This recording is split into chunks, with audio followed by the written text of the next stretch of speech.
but when one door closes, another one opens. I soon jumped into real estate, became an agent. 2007, my mission changed, and then it changed trajectory from like hockey was everything to okay, now I can focus 100% of my focus over this way, and that was like encouraging. And there's this flush of like energy going towards that, which really helped catapult through the early struggle phase. And so for me, it's not about having 100 different businesses. It's about having like a few really solid ones. We created something that we can be proud of, something that really made an impact. You need very clear coordinates of where you're going from like a specific goal standpoint to plug in the GPS. Otherwise, you could be motivated, but you're going round and round in circles. Goal setting is a winning strategy, and it actually works.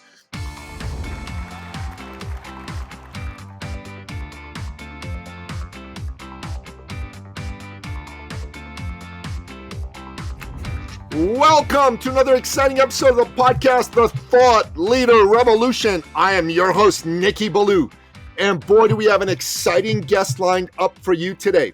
Today's guest is a dear friend of mine. He's a fellow Christian, and he is someone with one of the most inspiring stories of going from having dreams dashed in one area to dreams soared and fulfilled by the grace of God in another. I am speaking, of course, of none other than the one, the only, the legendary Mark Faris. Welcome to the show, Mark. Hey, Nikki, great to be here. Great to have you here, my man. It's great to begin the new year with such a powerful interview. So let's get right to it. Listen, the people that listen to this show are folks a lot like you and I. They're entrepreneurs. They're heart-driven. They want to make a difference in the world. And they come on this show not because of me, because I'm here every week. They're here because of you. They want to get to know you. They want to learn from you. They want to know what is it that makes you tick and how is it that you got to be the great Mark Faris. So tell us your backstory. All right. Well, I started out as a hockey player, and that's what I did my whole life growing up. So from shooting pucks in the barn to grew up on a farm there, right? So was in hockey, played a couple seasons over in Sweden, and then finished up down in the States. Was recently married, was put on waivers, walked in one day, and my stuff was in a garbage bag, all my equipment. And I had 2 tickets for myself and my newlywed wife back to Buffalo. It wasn't even to Toronto from Texas. It was in Buffalo because it was a little bit more cost effective for the team to fly me to Buffalo than to Toronto. So that was like a good rude awakening there. But, when one door closes, another one opens. I soon jumped into real estate, became an agent. 2007, early struggle. At the beginning, it was really first 6 months we'll just say it was brutal. Yeah, brutal as in the sense of from a financial standpoint, we put it all on the line. Picked up this book, Think and Grow Rich, talked about setting goals and going after them, getting very specific and setting up a goal card and going after it. So we did set a goal of 40 sales to 38 sales. Next year, we were maxing out on our time, both Joanna and myself doing the 38 sales. So we went and hired somebody, and we went from 38 sales to 100. And in those first 2 years, I really got down in me that goal setting is a winning strategy, and it actually works. And the other thing was, if you get good people working with you, you can do more. With 3 people, you can more than double your business than with 2, and ongoing. So if you find talented people, you can really make more of an imprint and impact for in your business. And we scaled the team up to the largest real estate team for Lapage for 5 years. And then we transitioned out of Lapage. It was about 4 years ago into Faris real estate brokerage. Continued to grow. And a couple of years ago, COVID hit, and I had been running the team from really my home office. Around that period, I was selling right before that. I was selling very much hands-on, 150 homes a year while leading the team, and really had to figure out this question mark of how do you break through ceilings with a business when you're hitting a ceiling. And the second is, what's the scorecard of the CEO? Those are the big two questions that I really wanted to answer. So a transition out of selling myself into the CEO role, learned how to scale companies and what a CEO should do. And we continued growing, and then COVID hit. And and then so we picked up and actually got a place down in Florida. We have three boys are going to school down here now. And as I was down here, we started looking at real estate investing down here. And the deals up in Canada stopped cash flowing. And there's also it was very hard navigating the landlord tenant board landscape. You just you can only raise by 2%. Market rent is significantly higher. So we found down south that it was much easier to navigate from a landlord perspective, and the deals were just way better. So that's where this whole idea of Faris Capital vertical of the business came into play. And we thought, if we're going through those same problems in Ontario and Canada, what if we created a tax efficient structure for Canadians to get into investing in the larger multifamily 100-unit plus deals? So it's like flipping homes, but we flip apartments. And so we've opened up that vehicle there for Canadians to easily invest in these 100-unit apartments, where we're returning 5 to 6% cash flow distributions on an annual basis. And then we project to return 20% annualized return. So very strong on that side. Well, the success that you've created for yourself is pretty amazing, and you revealed a lot here. So let's unpack it step by step. Okay, so Canadian boy growing up on a farm, hockey was your dream, man, and you played pro for a couple of years, but that door closed for you. A lot of people would have been mired in self-doubt, would have been upset, would have been not really thinking of moving forward. But you said something very profound. You said, when one door closes, another one opens. How were you able to transition out of this one dream, frankly, dying on you, to like saying, okay, I'm going to follow through another path? Was it immediate, or did it take you some time? Walk us through that. Yeah, that's a good question, Nikki. I just reflecting back during that time, hockey was always we'll just say I had blinders on.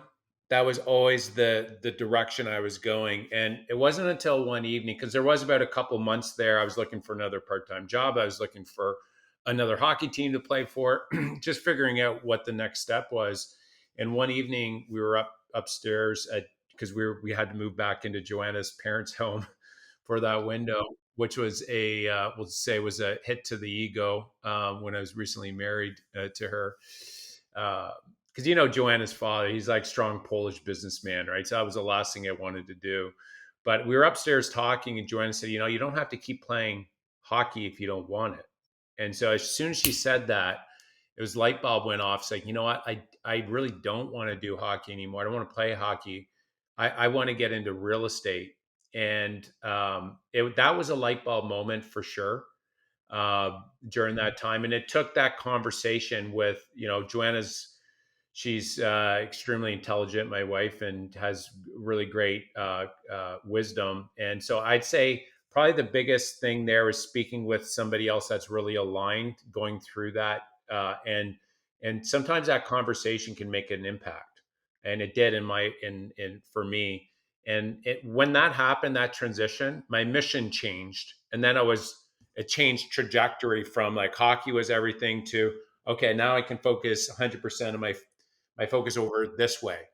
And that was like encouraging. And there's this flush of like energy going towards that, which, really helped catapult through the early struggle phase. That's fascinating to me because, Mark, not everybody would know. They'd look at you and they go, look at this dude, man. He was like the number one real estate team in all of Royal Lapage. And then he transitioned into his own brokerage and he went from strength to strength. Oh my God, he must all have everything together. He doesn't go through anything too rough. But the truth of the matter is, just like anybody, you've gone through some adversity. You just found a way to take that adversity as fuel to your next level of achievement. Is that a fair way to put it? That's very fair. And if you look at any successful person that really started from ground up, I mean, I think everyone. I mean, in Think and Grow Rich, he talks about Napoleon Hill talks about like the 500 guys that he interviewed. They each and every one of them, they were one step, like they were about to give up, and they took one step further, and that's where they hit success because it was so brutal. And so I think that there's an element of going through a testing phase of, do you really have what it takes to make it? I mean, one day Joanna came home at the beginning and she's like, Mark, I didn't have enough money in the account to buy groceries, to buy milk today. And like that's not, we'll just say that that's, in my eyes, that wasn't an acceptable place to remain. So it was extreme motivation at that point, a really strong motivator to change that situation. That's pretty incredible. When you say that to me, I go, wow, this is an exceptional woman that you have in your life. And I know Joanna, and I know she's an exceptional woman, but not everybody here knows you personally like I do. So they're getting a window into your life and into your soul. Joanna has been a strong part of you creating the success with Faris Team and Faris Capital Partners. What she did for you when you were in that moment of, what am I going to do, man? It's not working, is she sat with you and she saw the angst you were going through. And she said, and I wrote this down, you don't have to play hockey anymore if you don't want to. She almost like gave you permission to close that chapter of your life and move forward. And I think that speaks to the importance of having a strong partner in your life. You and Joanna really aren't just business partners. You're incredible life partners. She's been a key part of helping you move forward, right? Yeah, and yeah, I think that's where, I mean, that's right there, circling in the Bible. It's like where two or more are gathered in my name, like, I'm amongst them. And that's the whole idea there. When you have two people going towards something in agreement, to me, that this is like, it's very hard to beat that. And in my case, Joanna and I, like, we're both very, we'll say, passionate. And Joanna's definitely not one to hold back if she believes something or thinks something. And that's actually, through the years, has polished me as not only as a business person but as a human being as well. What's right, what's wrong, and in the sense of, from a business, not only, I mean, primarily from like a quality or excellence standpoint. Like, the bar is quite high, and anytime for me, it's like, okay, let's move to the next item. She's like, this is how it has to be. So that's been really great, through the years, and really holding, each of ourselves, primarily her holding me, up to that higher standard, which is, to really help grow me. And for those that are listening out there, I don't necessarily, I think having your spouse, as part in agreement in what you're doing is like, it makes things a world of difference, right? But so for those of you that are listening, if they don't have that spouse, I think that can be a really strong friend. It can be a strong business partner, or Nikki, in your case, it could be a really strong advisor. You're like a coach. That there's agreement there. I do think that also can play a really, strong part in anyone's success.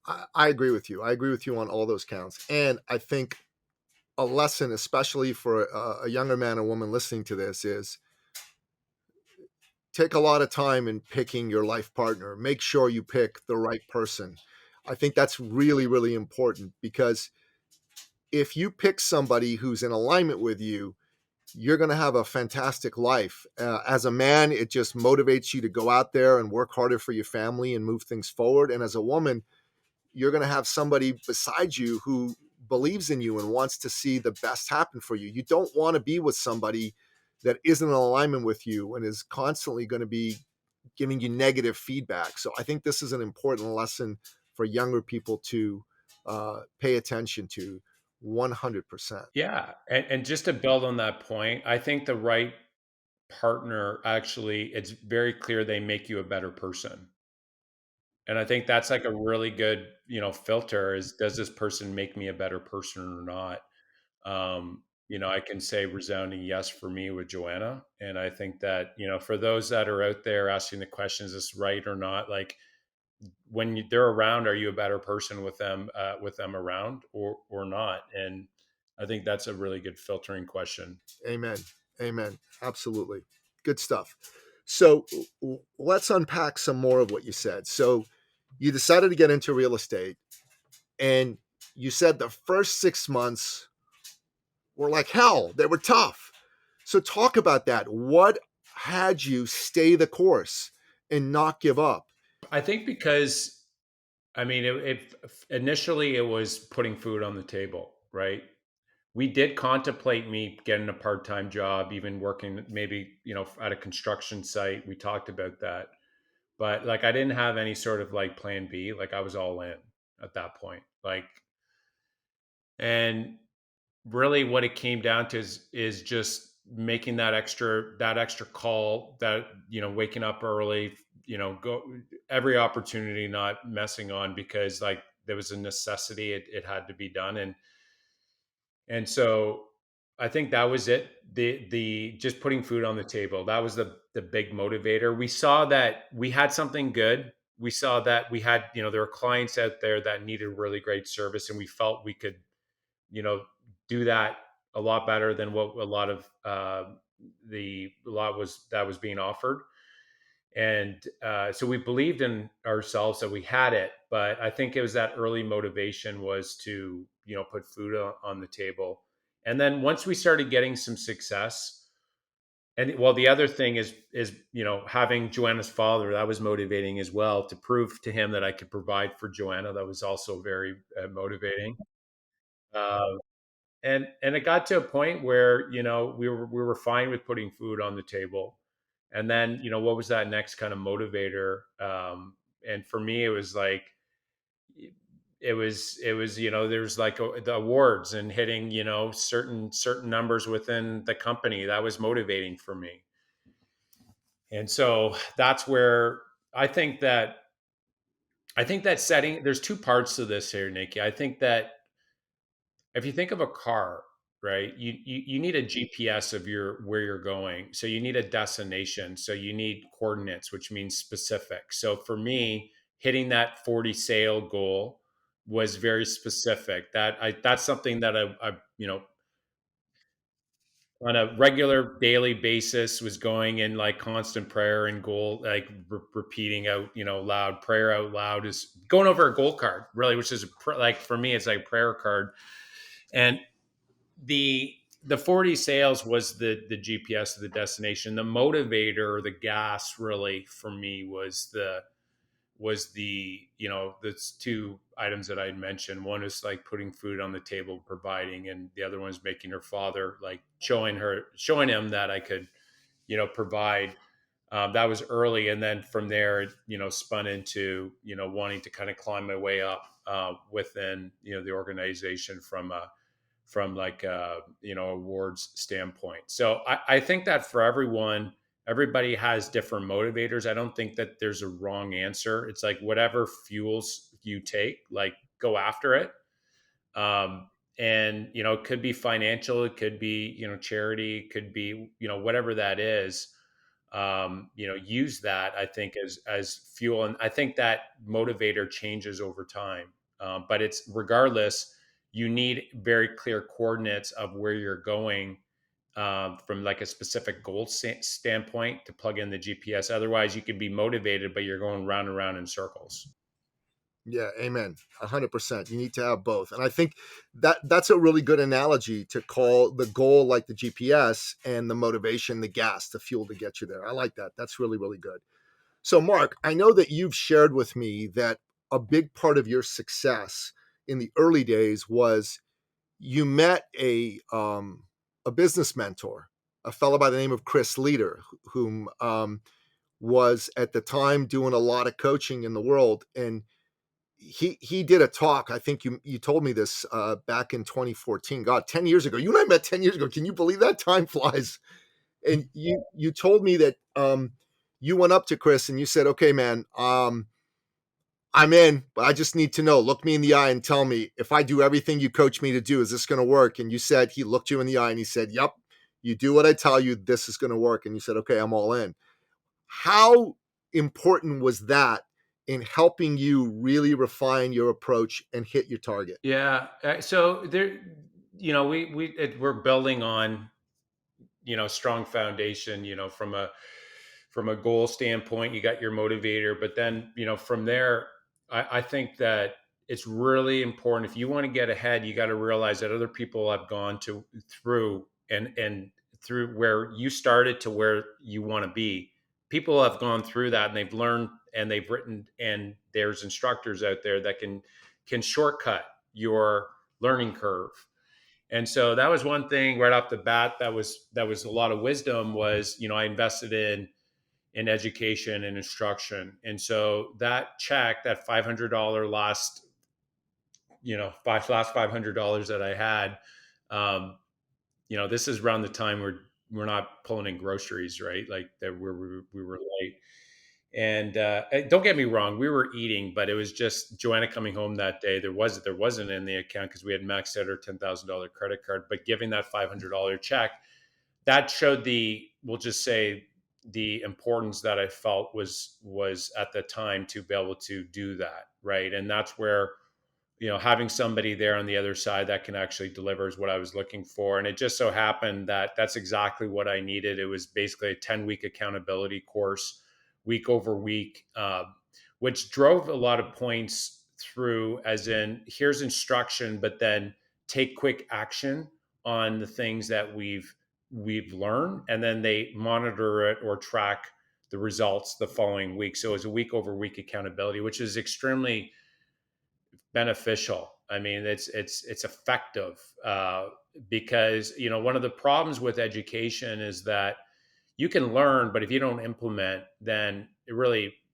you're no better off. And that's one thing that I've learned is, when I read a book, for example, I'll listen to it on Audible, speed it up to about 1.7. I'll have the physical book in front of me and I'll have a pen. And so I'm speeding through and I'm underlining the key points that I like. And and then what happens when I've done the book, I'll go back and I'll extract those key points and curate the summary and then put an action list together from that book. So I'm going in, extracting those key points and then acting on it. And so that to me is the implementation part of learning. And I think that key, like, learning, taking action, and then reflecting and then doing it again, that flywheel concept is what top producers do. They learn, they have a high degree of urgency with implementation. They act quickly. They learn quicker because you learn the most when you do, right? And actually better than that if you teach it.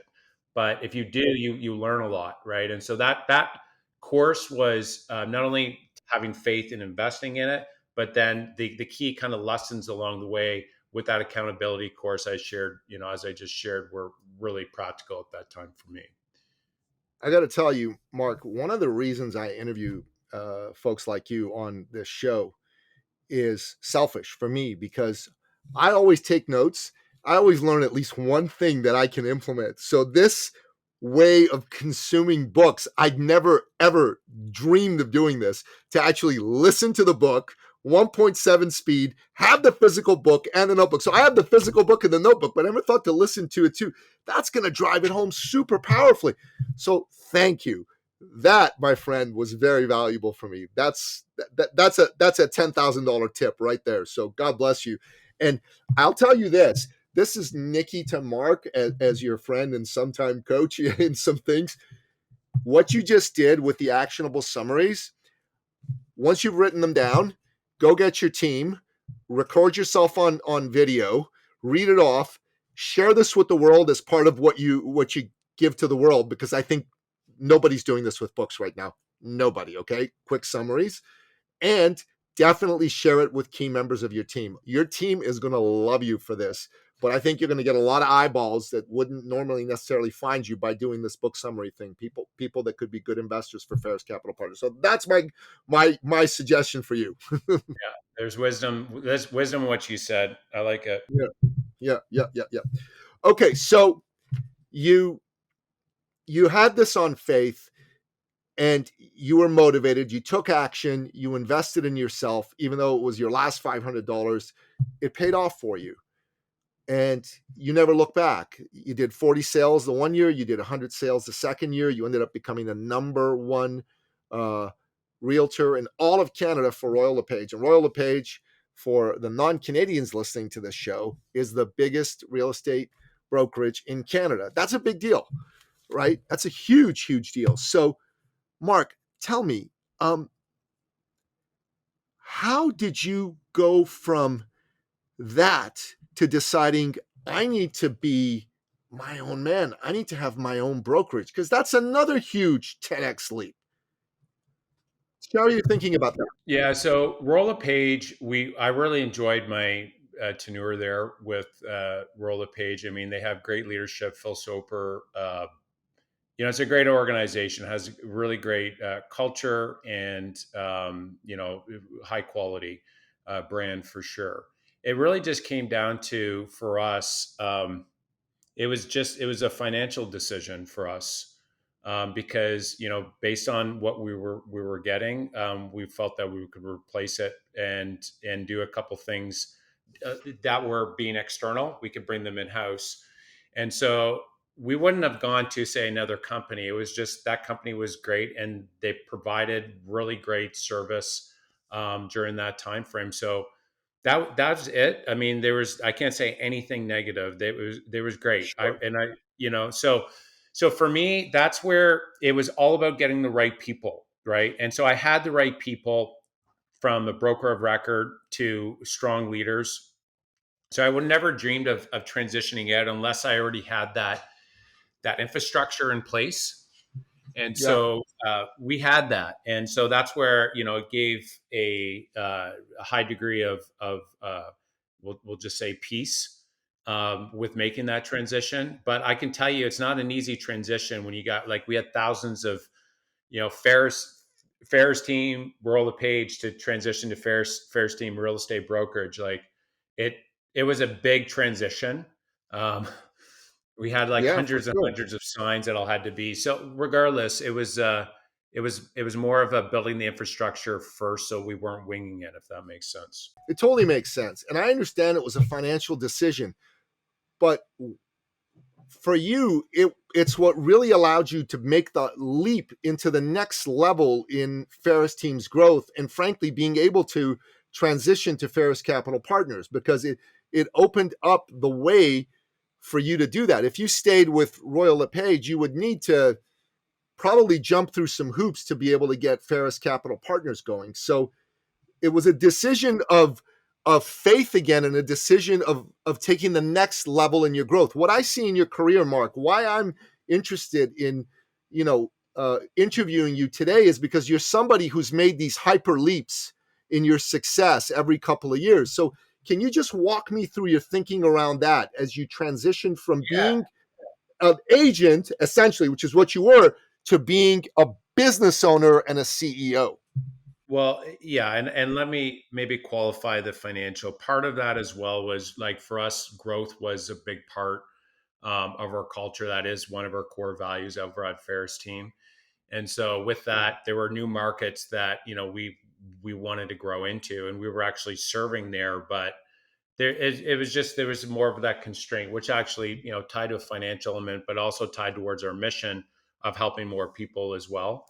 So, but like you had mentioned though as well, it does help transition to say you are your own your own from a branding standpoint that really helped, but then from a business standpoint, running your own business from start to finish is there was definitely growth that needed to happen, which I did.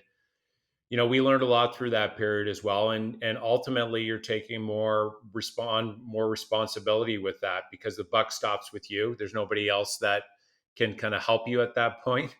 So which then goes back to that infrastructure and the right people, because you try to do that on your own and you're going to get railroad. Like to me, it's just there's too many things that need to be done, and there's different skill sets needed in order to properly execute, so that your clients are not only not getting let down, but they're actually happier based on the move any moves that are made. In this case, was transitioning to our own brokerage. Yeah.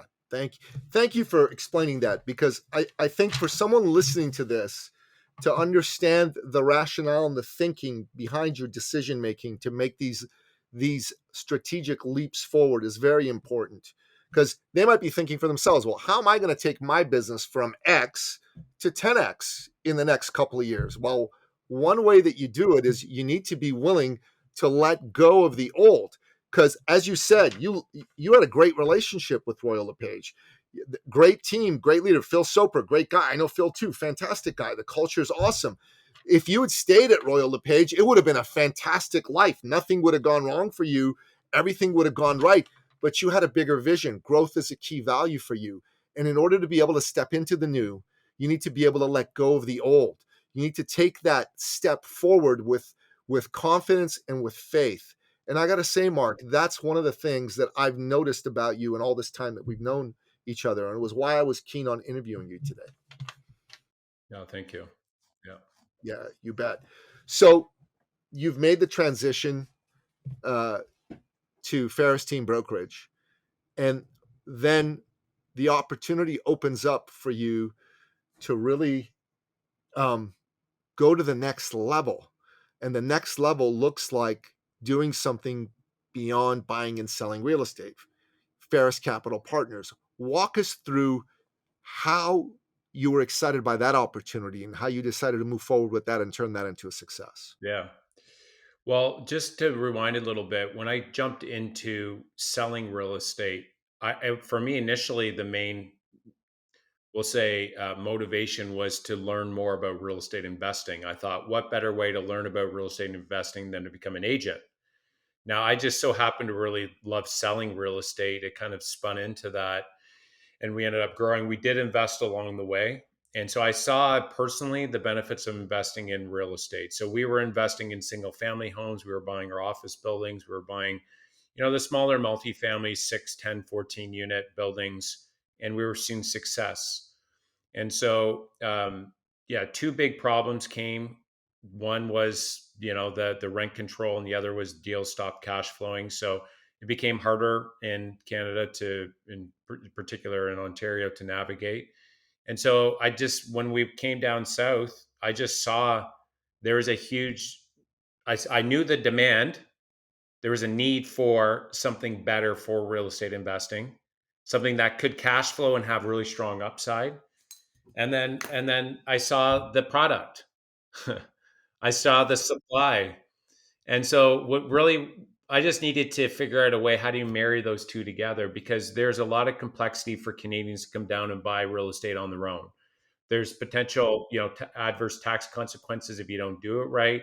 There's different pockets you don't want to buy in, right? And you want to make sure that you buy right. And so that's where the gap was: one, education, and then two, a proper team to be able to execute on that, which really tied together like that next kind of mission.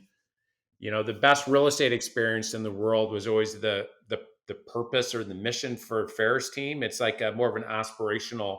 How can you get there? Well, you collect feedback and you take one step closer there each and every week towards what you believe is best in the world by collecting feedback and improving it. And then to flip over on the other side, how could we do the same thing on the investing side? Best investing experience in the world. That is very attractive to me, because when we, get to the end of my life, and we look back, for me, I want to be able to look back and say, what, we created something that we can be proud of, something that really made an impact. And so for me, it's not about having 100 different businesses. It's about having like a few really solid ones. And for me, it's like, real estate sales, love that. That's worthy. And the other one is investing, for real estate investors that want to do, successful business people that want to invest in real estate and really kill it in those two businesses. And so that was exciting for me, and why I've been putting my main focus and energy into building that from ground up. Wow.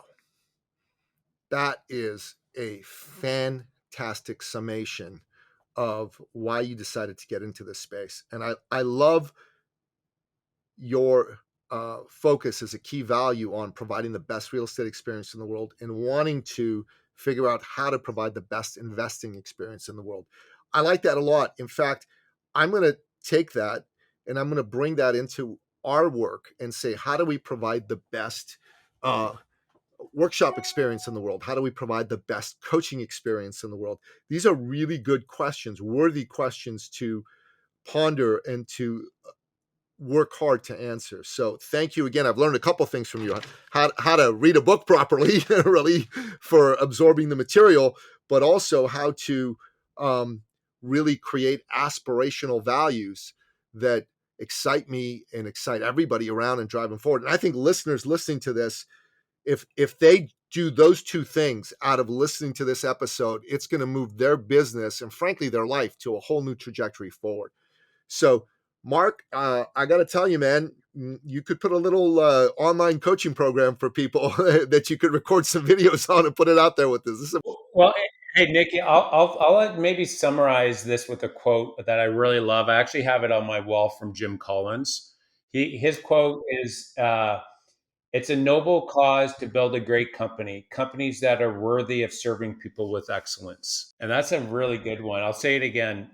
It's a noble cause to build a great company, companies that are worthy of serving people with excellence, by Jim Collins. Oh, that to me is something that is that's like a very strong calling. Um, and that to me, that summarizes a lot of kind of how it sits in me, on what we're doing here. I like it. I wrote that down, man. That's good. I'm glad you said it twice because it gave me time to write it down and really properly capture it. That's excellent. Um, you know what, Mark? What fascinates me about you as a businessman is that you started off with humble beginnings and you had big aspirations for yourself and you took action to move yourself forward. Last year, um, I made a decision to tackle my health and fitness. I used to be a top fitness coach, and I, over a 12-year period, got out of that field and just every year got a little bit fatter to the point where last year, February 2nd, I looked at myself in the mirror with my shirt off, my belly hanging over my belt, and I was disgusted with myself. And I made a decision in that moment that I need to stop lying to myself. I'm not a fitness coach anymore. I need help. I hired a coach who had worked with people in my age range. And over a 6-month period, I lost 58 pounds. So I went from being fat to fit. And it's pretty crazy. And You did a good job. I saw some photos there, yeah, Nikki. Very, thank you. very Thank you. good. Thank you. But I'll tell you what I learned from that. I learned that big goals are possible and that the way to achieve big goals is to just make a decision that I'm going to go for it and then execute relentlessly, just relentlessly. And in fact, the fact that I was going for a really big goal is what motivated me to execute relentlessly. And I just thought to myself, you are playing way too small in way too many areas in your business, in certain relationships, and what you're trying to do with your kids and so forth. So that motivated me to start thinking differently. And so inside our business, I think I just told you before we got on that my coach said we're gonna do an event between Christmas and New Year's. I'm like, okay, normally I wouldn't do this, but all right, let's do it. That event was so successful because we did a fantastic job. People had an incredible experience, and everybody signed up for our next level programs, right? The enrollment opportunities. That was amazing. We've had a whole bunch of new clients come in through the business. And my oldest son is now doing his darndest to go get himself a soccer opportunity to play professional soccer next year. So fingers crossed that that'll happen. And I decided that losing the weight wasn't enough. I was going to actually enter a bodybuilding competition, a master's bodybuilding competition. So I'm doing that in July. And I put back on a bit of muscle. So I'll hopefully soon be ready to show some pictures of that. And it's exciting for me because I realized that I'd been playing small. And what's fascinating to me about studying you and how you approach your business is you set yourself goals that excites you to the point where execution for you becomes relentless, and you don't stop, you just keep going. And I really appreciate having an insight into your thinking on this, because I think people need this. And as I said, if you ever wanted to take some of the stuff you shared in this podcast episode, feel free to, because I think you could put together like a 4-module, half an hour to an hour long video course and put it out there for people. They could really learn from this and benefit from this. This is good stuff, man. Thank you. You're welcome. Two questions. The masters, what's the age there for masters bodybuilding? Just curious. Like what's the barrier there to get into that for anybody listening It's out there? They're either like, that might be something. it's either over 45 or over 50. I got to double check that. So I'm embarrassed to say I don't remember off the top of my Yeah, head, yeah, but I'll yeah. get you that information. That's pretty cool. I'll get you that info. It's actually in Barrie, buddy. It's in your old hunting ground. Yeah? So I'm going to be in July. I love that, because that it scares the crap out of you. I got a deadline, and actually, it's funny going back to the hockey days. I knew if I wasn't training, because you have to fight the odd time, right? So if you weren't training in the gym, you're going to get your head kicked in. So like that little bit of fear is actually that's a very good thing. And then the other thing, I'll just kind of circle back, because you said something smart. You said you just keep on going. We actually did we supported this charity this one time, and as part of it, we actually got to meet Donald Trump, and we're in line. Oh, wow. We're in line waiting to meet him and shake his hand, and regardless of whether you like him or not, the I love guy's him, been as you know. the guy's like he's extreme success in business. I mean, not only that, I mean, like you got to give it to the guy. He knows a thing or two. Okay, so there's wisdom there for sure. And so I'm waiting in line, and I'm like, what on earth am I going to ask him? I'm going to have a few seconds. Generally, it's not like this big long conversation, right? Because they move you along pretty quick. You get a photo and you move on. I thought, what am I going to ask him? And Nikki, so what came was when I go up, I shake his hand, we get a photo, and I said, "Mr. Trump, thank you." I said, "You're one of the most resilient guys that I know in the world." I said, "How do you become more resilient?" And guess what he says? Thinks about it, looks down, he thinks about it, and he looks up at me and he says, "Well, I just keep on going." And that was his answer. Good And answer.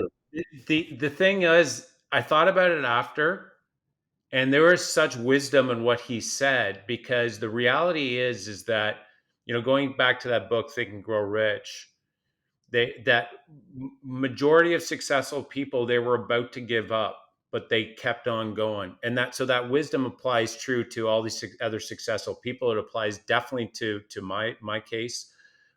You're just on the verge, and most people would give up, but his wisdom says to just keep on going, and you're going to get through.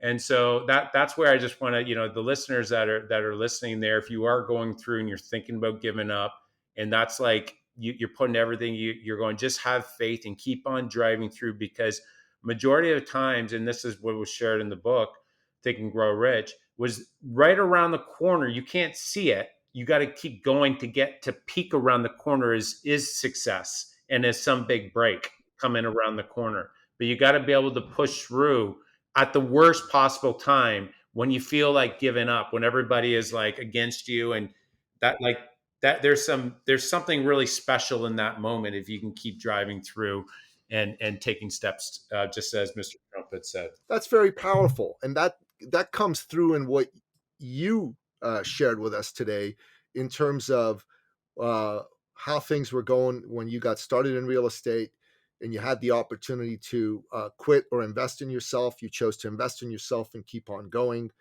How things were going for you when you were at Royal Lapage, when you had an opportunity to decide whether to stay and continue to be number one there, or start off in your own brokerage, and how it was for you when you went from having your own brokerage to also having Faris Capital Partners, an entirely new company within your stable of companies. So kudos, man. kudos. You just kept on going. That might be the title for the episode. I've been thinking about, well, what should we call this episode? There's a few things we could call it, but that might just be it.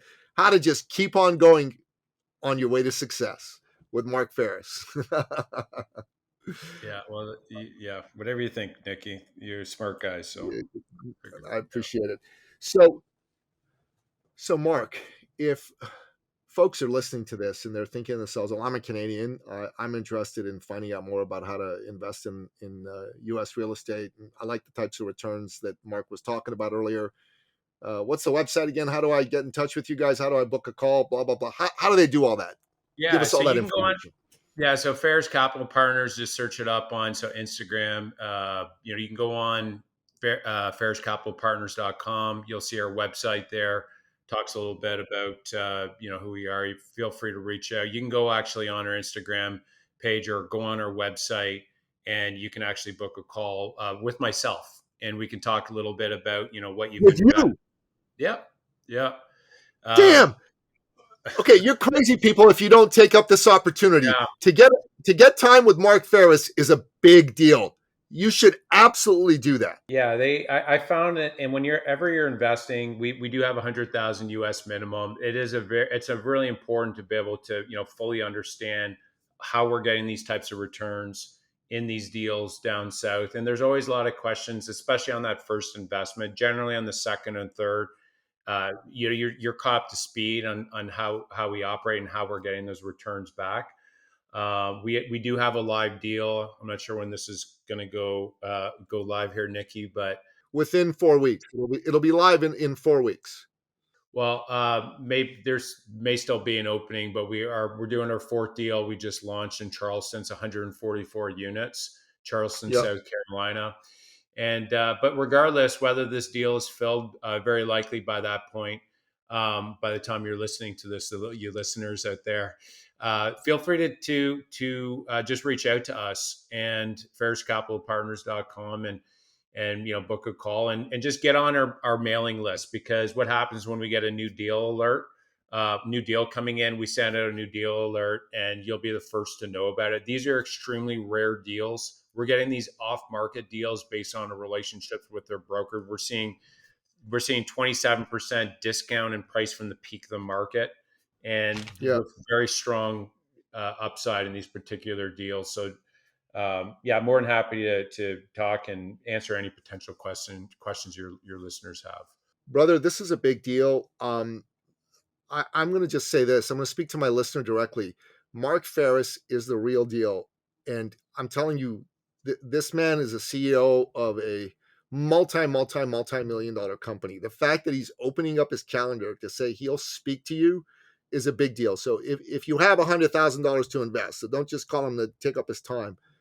But if you have $100,000 to invest and this is something that's of interest to you, I can't say enough about this is a good man. You can trust him. I trust him. You should absolutely take advantage of what he's offering. We're going to make sure we put that in the show notes so you can book a call with him. And Mark, after we're done with the interview, I'm going to make a couple connections for you that I think can open up some doors for you to some Canadian investors. So hang around for a minute if you can. And as you know, as I warned you at the beginning, we end off each episode by asking you to give us your top 3 expert action steps. These are your 3 best pieces of advice to help my listener take on success. So do it like kind of bullet point form style. What say you? Yeah. Okay. So first, I'd say if you look back 10 years ago till today, you probably wish you would have bought more real estate. The next best time is today. So uh, that's going to be something that I want to encourage, because probably 10 years from now, you'll look back at today and say, I wish I would have bought more real estate. And it's made 90% of millionaires. Real estate is definitely the place to invest your money to help it grow, so you're not having to work the rest of your life. That'd be the number one thing I'd say. If you do that one thing, you just even buy an extra house or an extra investment property, that one step has made more millionaires than anything else, just by buying more real estate. The second thing I'll say is that getting education or investing in yourself is the highest. Warren Buffett talks about this a lot as well. It's the best investment you can make. So whether it's investing in a coach, buying a book and learning. And then the key, though, with that point is to take quick action with what it is you're learning. The worst thing you can do for Nikki is hire him as a coach, listen to his counsel and his feedback on action items, and then not implement. That is, if you do implement, you want to give him the best, right, Nikki? Like the best sort of compliment, or you want to thank him in a way, is like go and execute on the wisdom that he imparts to you, and come back and say, I did exactly what you said, and here are the results.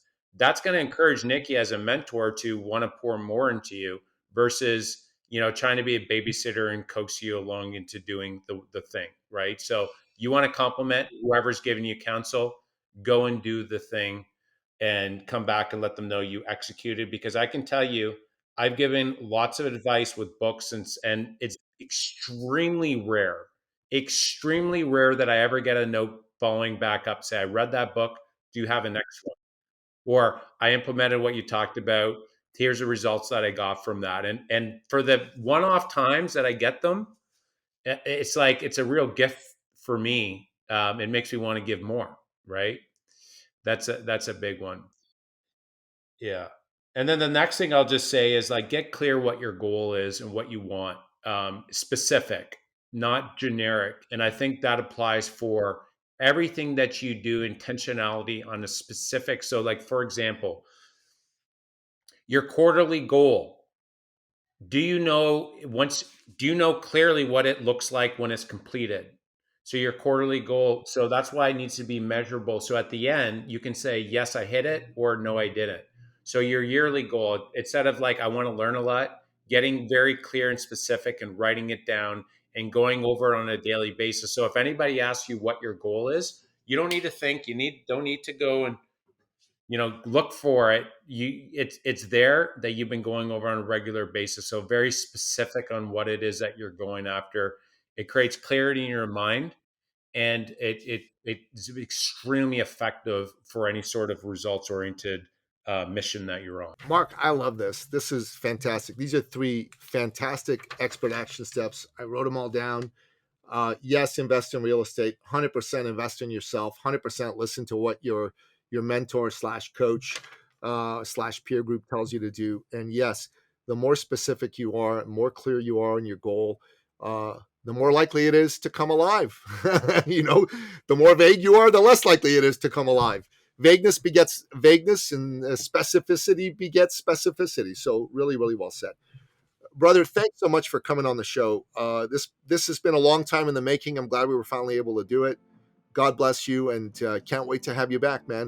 When you get your new book published, come on back. Let's have another conversation. Sounds great, Nikki. It was a pleasure. Yeah, you bet. And that wraps up another exciting episode of the podcast, The Thought Leader Revolution. To find out more about today's amazing guest, the one and only Mark Faris, go to the show notes at The Thought Leader Revolution or wherever you happen to listen to this episode. And I can't emphasize this enough. Jump on a call with this man. Really, it's worth your time to do that. So please, please, please take advantage of that. Until next time, bye-bye. This episode has been brought to you by eCircleacademy.com, the proven system to add 6 to 7 figures a year to your thought leader practice.